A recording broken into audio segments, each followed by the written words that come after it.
The Doctor and His Diary, What Fauci's Innermost Musings Reveal. That's the headline from the New York Times, and it captures a story that's part political thriller, part social satire.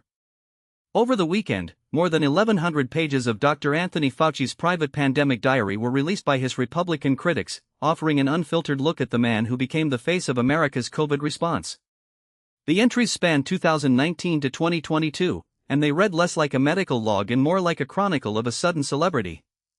In a typical entry from May 21, 2020, Fauci notes the global death toll at 234,100, then writes about a flattering Washington Post profile, marveling that his fame is explosive and really unimaginable and that he might be the most famous person in the country. The diary documents his nights at galas, champagne toasts, and encounters with stars like Barbra Streisand, Julia Roberts, Billy Crystal, Elton John, Brad Pitt, and Robert De Niro.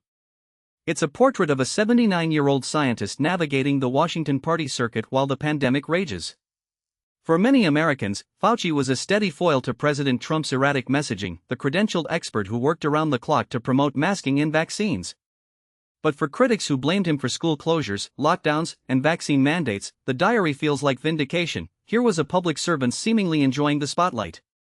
The diary came to light after Robert F. Kennedy Jr. took over the Department of Health and Human Services. His team found the files on government servers and handed them to a Senate opponent of Fauci. The release has reignited fierce debate about Fauci's legacy, the intersection of science and celebrity, and what it means to lead during a crisis. That's the story. Thanks for listening.